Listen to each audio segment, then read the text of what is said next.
So the project estimation is not about gut feeling, guessing, or anything like that. The project could be estimated very precisely and accurately if you have the right scientific method.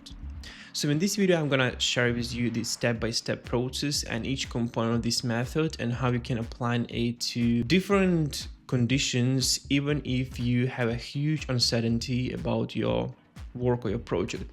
Before we dive in, I just want to call out why do we need estimation. So it might be dumb, but when you're selling your services to people, they might ask for estimates. So how much time it will take you to deliver the work? And this is the most likely scenario where you're providing estimates, but this is not the only case.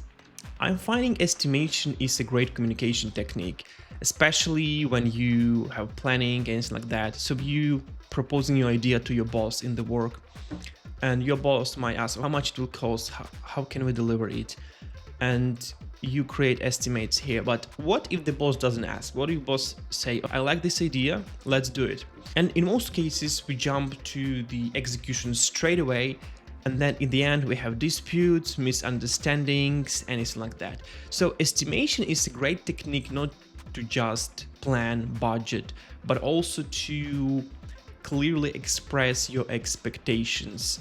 So when you start any project, any activity, any agreement, it's important to run through this estimation process, to share it with your team, with all the stakeholders.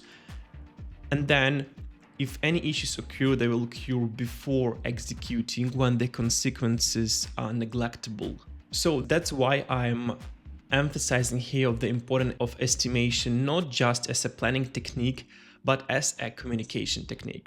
So the first principle of estimation is decomposition. So no matter which estimation technique do you choose, everything leads down to decomposition. So decomposition is splitting large tasks, large project into the smaller steps. So imagine that you have task, create financial dashboard. I mean, it's hard to accurately estimate the task because you don't know, okay, what is included in the dashboard? You have lots of questions, lots of clarifications there. But if you have task, create design mock of the PE ratio linear chart of the financial dashboard. This is a more precise task and it's much easier to estimate. So when you're getting a big project, let's say create e-com marketplace, you might have a list of requirements. Your job is to just get every requirement as a mini project and decompose it to the specific tasks. The more you specific in the tasks, the more accurate your estimate will be. So in decomposition, it's not just about estimation, it's about to clarifying those uncertain vague parts. So when you're creating the task, when you split down your project to the tasks, then you're sharing this task with your experts, so with engineers or technical people who will be delivering the work, and you're asking them to just write down the usual sequence of steps required to go through these tasks.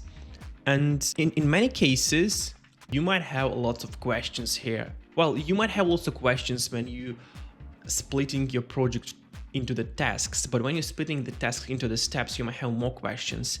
And this is the great part, because you start getting these questions before the agreement, so you can clarify them before you make an agreement, and thus you have the right expectation aligned between you and the third party. So theoretically, decomposition sounds simple, but is it in practice? In practice, it's a bit different, especially in technical world. So in technical world, innovations happen hourly, even not daily.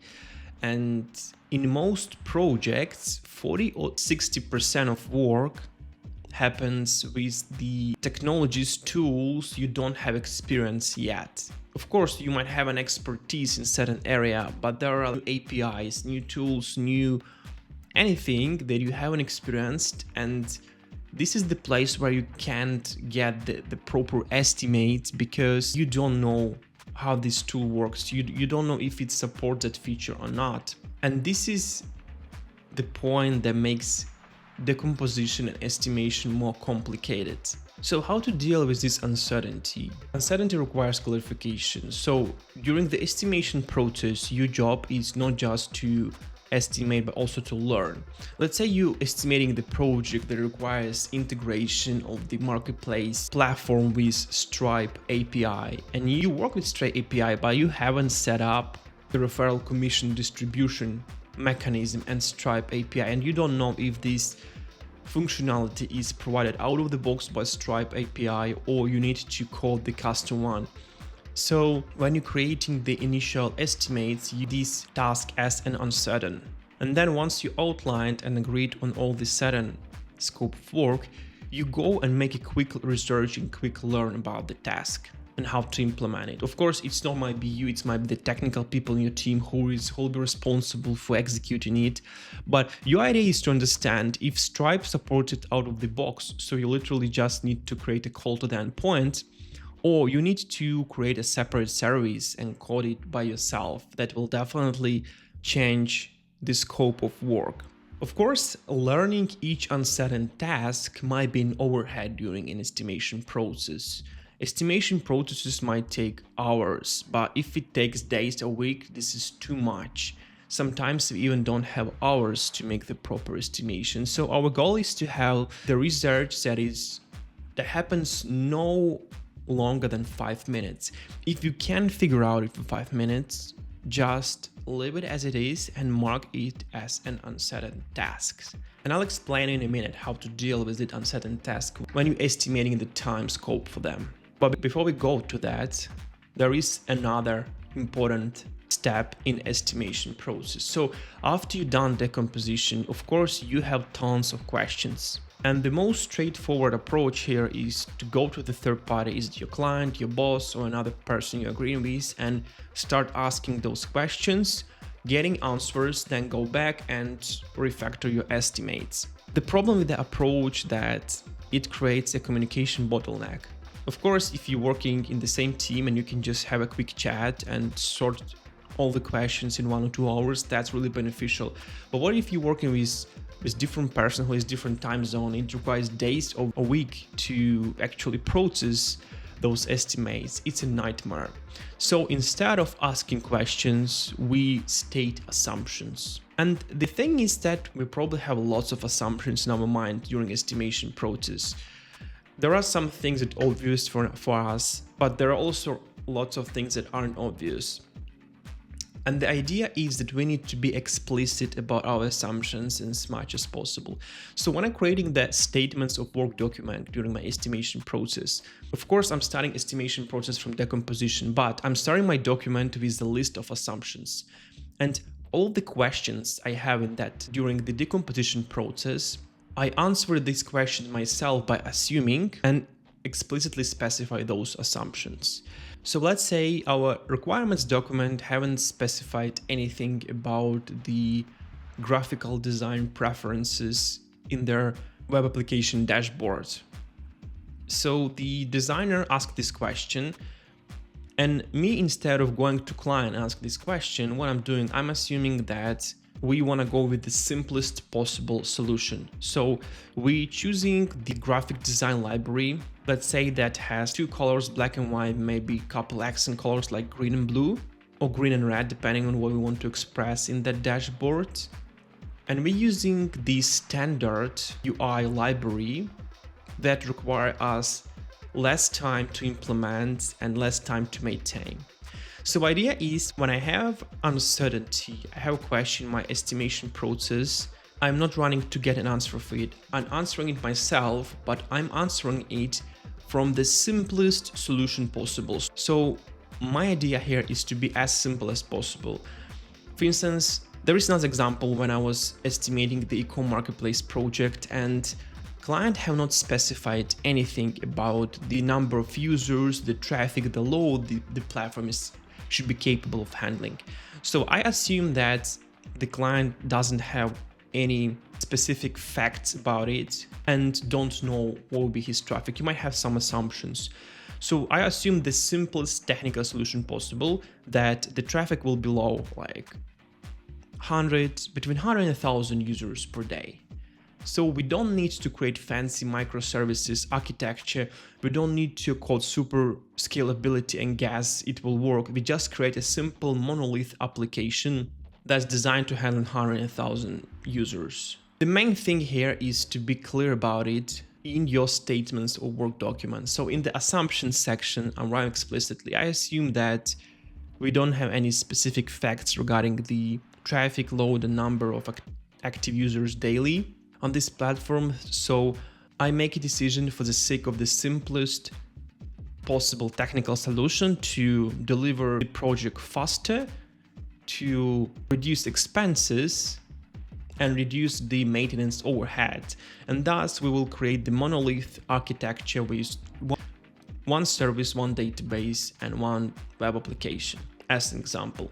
So the key here is just be explicit and even write the most obvious assumptions to these statements of work document.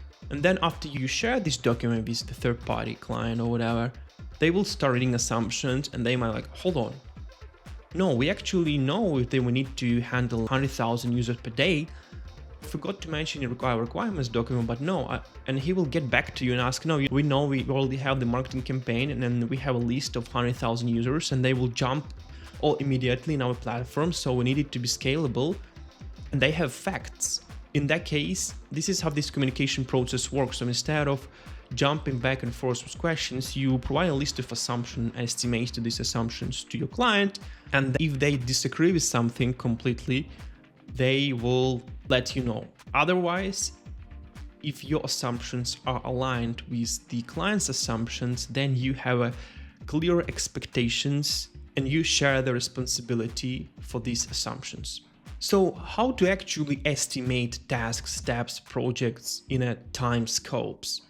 And of course, it's much easier when you have lots of data, lots of experience, when you're doing the estimation process for 20th time so far and you know everything about it, you know your previous estimates and the real time, you can compare your mistakes and everything.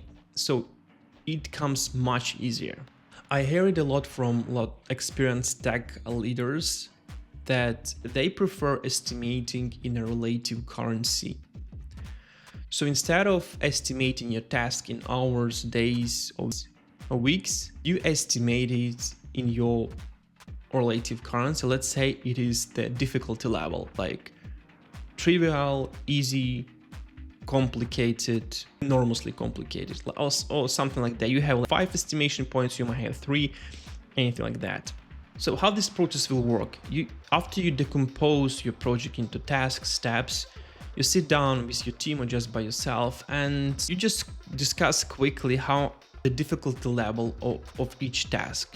Is it easy? Is it trivial? Is it moderate? Or is it complicated? And you assign the label for every task. Then once you assign the label for all the tasks, you count how many trivial tasks you have, how many easy tasks you have, how many moderate tasks you have, how many complicated, and you go back to your previous data, to your previous historical experience and measure how much time in average it takes your team to do the easy tasks, the trivial tasks, the moderate tasks, the complicated tasks, and you just summarize and bam, you have the estimate for the whole project. So this is how the relative estimation currency works.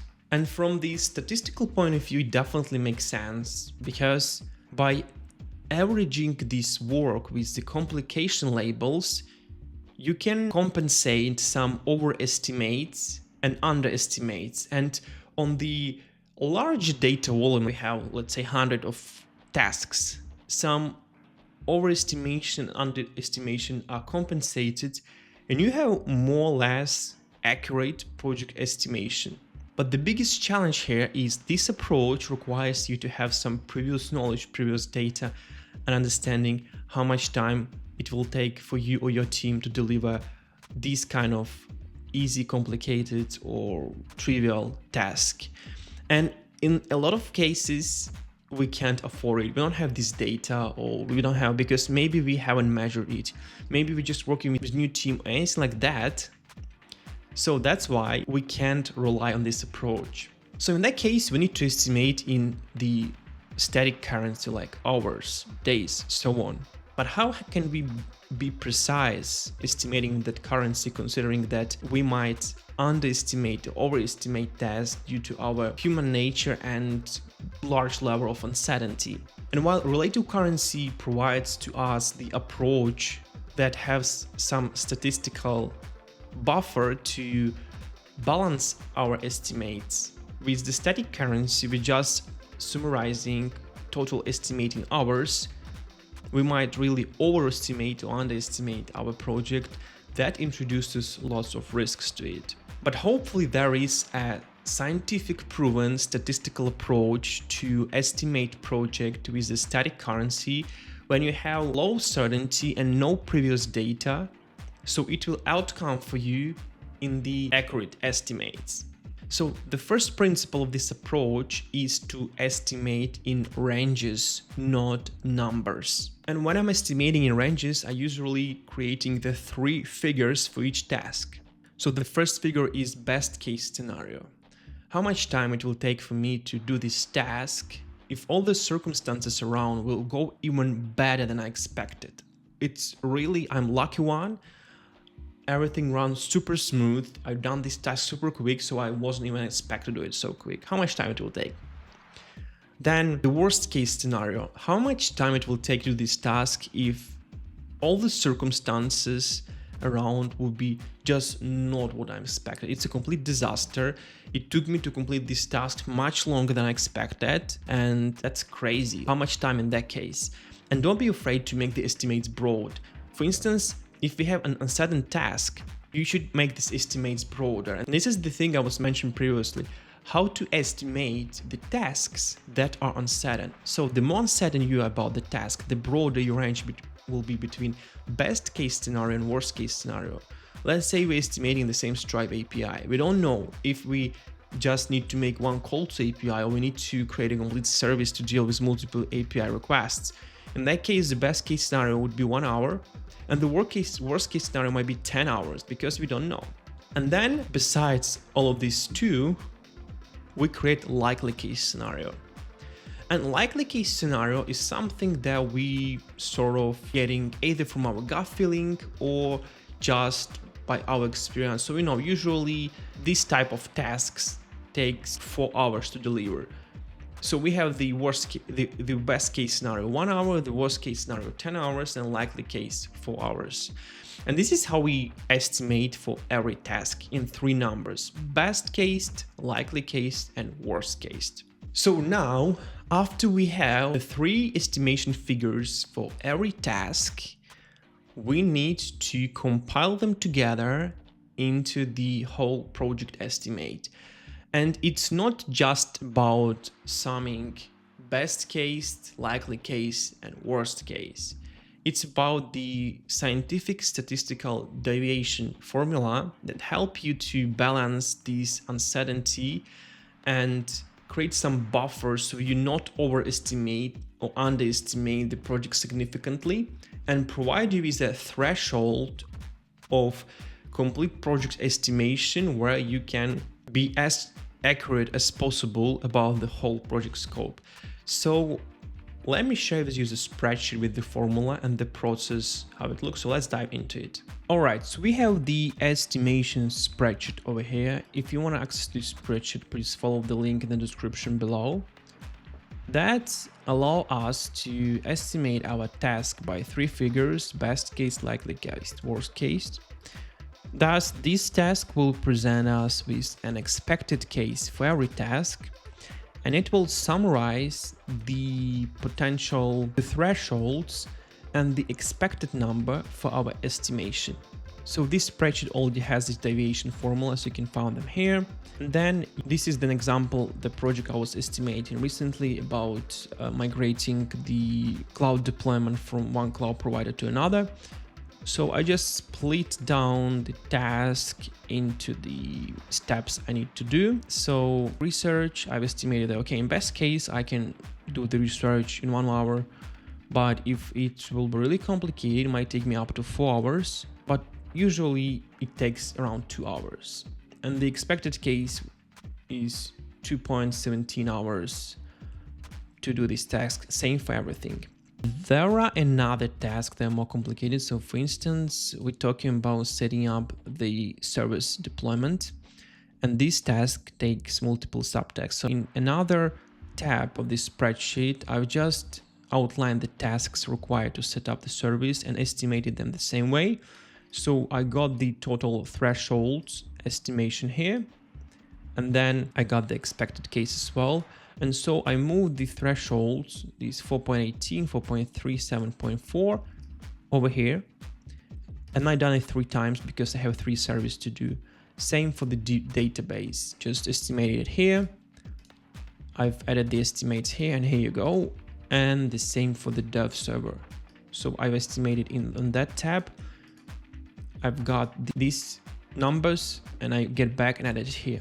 And the idea is that these thresholds are calculated by the formula. So they're not simply sum of the numbers above. They're calculated by the special statistical formula that help you to balance your tasks based on uncertainty. So this formula takes into account how uncertain you are about the task. So if you have really large range between best case and worst case, this formula understands that you are more uncertain about this task. And then when you have really small range, I don't know, we don't have small, we have this one, 1.3 and 2.8. So it's pretty small range.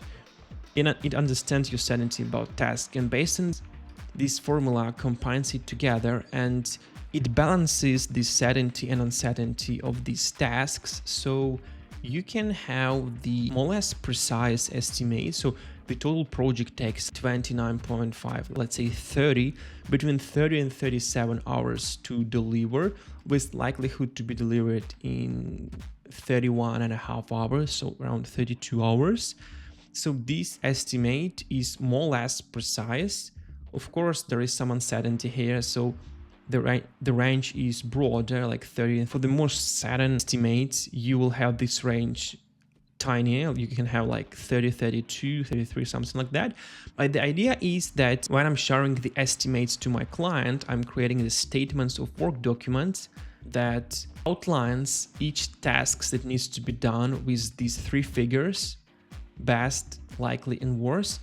And then it outlines the total work.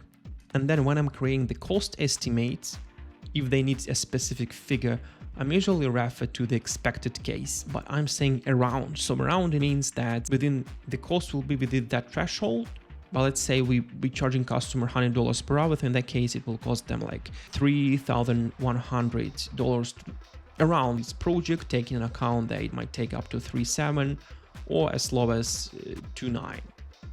So that's the deviation formula, that's how it works, and that's how we use the scientific method to estimate the project, the tasks, without having lots of previous experience, previous data, and be as accurate in our estimation as possible.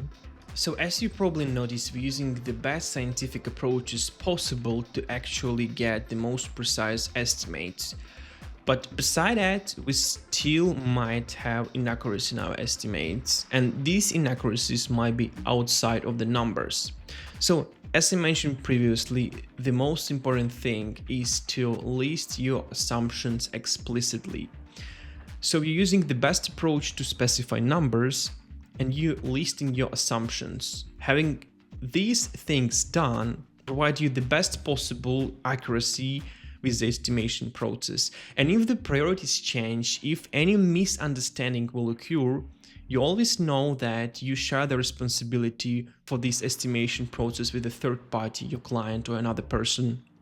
As far as you both agreed on the statement of work document that explicitly listed the assumptions and explicitly listed the numbers. So let me show you the example of the statements of work document I was doing recently for one of my clients, so you can get a feeling how it looks like. This is the example of statements of work document where I specified all of the assumptions. So this is one of the Upwork clients. They call this project AC.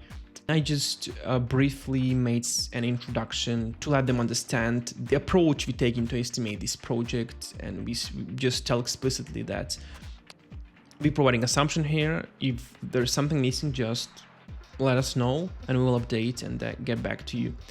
And we explain that when we make assumptions, we're choosing the simplest solution to solve your problem. So it's not our interest to make something complicated to charge you more. Our interest to done the simplest work possible, so you will get the fastest possible solution, and you don't pay for something you assume. You pay for something you're really confident about, you have a evidence about, and everything else you will learn later down the line. So then I was listing the project assumptions about all the ambiguities or any uncertainties I have. I will list there was requirements document, and everything that I haven't understood properly from the requirements document I listed here. So design assumptions, user personas, user roles, interfaces, everything. Then there were no lots of requirements for the technology stack. There are a couple of the backend technology, the database technology. Everything else was not required. So I've listed the tech stack that I propose with the reason why I propose certain technology behind of it, just so it will be explicit and we have no surprises later on. Then I explain my estimation approach, that I split down best case, likely case, worst case scenario, and so on. Then I've done the estimates for each task group, and I'm not specifying here an exact breakdown of estimates per tasks or even per steps required to do the job. But the idea is that I've used the spreadsheet I was sharing with you before to get the estimates for the whole task group, and then I'm specifying these estimates here. This is for design, then the front-end development, then the back-end development. There is another back-end development, DevOps, infrastructure, and cloud, so on and so forth. And then I split it down based on the timelines. I wasn't explaining a lot in this video about how to do it, but the process is really simple. You just take the number of team members you have, who is responsible for what approximately, which dependencies this project have, and you plan accordingly the sprint, which is just a rough outline. It's not a precise planning, it's just a rough outline to let the client understand what he should expect from that. We have a breakdown, and then we have the summary with the cost estimates and the total cost of the project. And then we also specifying specifically how we take in payments. So we take them per sprint with one prepayment, and we specify all the expectations, that what's included in the scope of the project and what's outside. And this is how it looks like. This is the statements of work document I've been using for the client to create project estimation for the client, but similar document also could be used for your internal communication with your team members. Of course, it might be more concise, more simple, faster, but the idea is that this is the way we express our communication and show expectation and agree on certain responsibilities. So this approach might be look a bit complicated and time consuming, especially when you're doing it alone. So I was estimating my work. It took me like a couple of hours to compile it together. So sometimes you just need to prioritize how deep you want, how far you want to go with that. But when we're talking about working in teams, this approach actually much simpler, because after you split down your tasks, your project into tasks, and you sharing the chunks of tasks with different engineers to estimate, and you just share with them the estimation technique by splitting down every estimate into best case, likely case, and worst case, the process go much faster. So they can just come up in 30 minutes with all the estimates you need, and then using the spreadsheet to compile them together and have the outlined estimate. The important thing here is when you grouping the tasks, you should be always referred to the lowest level estimates possible. So when you have the spreadsheet with the list of the task, it's preferable to not use the grouped estimates from the subtasks, but actually include lots of tasks in the estimation calculation. Thus, this deviation formula will calculate these uncertainties much more accurately. And the final note here is that it is not one-time process. So with this approach, you might need to go back and forth with the third party, with the client, to actually find our consensus and get moving with that. But the idea of this approach that it simplifies lots of communication pain. At the same time, it creates clear expectation, it builds accurate estimates, and it takes the time you invest right now will significantly reduce the probability of negative consequences of your project, of your work later on, as far as you agree on everything straight away. And sometimes you might spend a lot of time to agree on things, and it might take the same amount of time to actually deliver things, but believe me, it's worth it. It will bring more results for you and your team and create a better atmosphere between you and your client when you are on the same page. So it's important to structure your communication in an approachable way and take a couple of iterations. When you share the statements of Word document with a third party, they give you a feedback, you reestimate, go back, they give you another feedback, and then maybe fifth time you find the consensus. You know what to expect of each other, or sometimes you just don't find the consensus. The client wants you to deliver the project in an extreme timeline that is not possible. And having this document outlined, you can clearly show why it's not possible, because you have this task breakdown, and then you might decide, oh, we actually don't need half of the functionality, let's cut it, and then we fill in timeline. Or just clients just don't want to do this task at all after understanding everything behind it. That's the idea of the estimation process. That's how we create the most accurate estimation using scientific evidence, techniques, as together with the proper communication. So thanks for watching. I hope to see you in my next video. Cheers.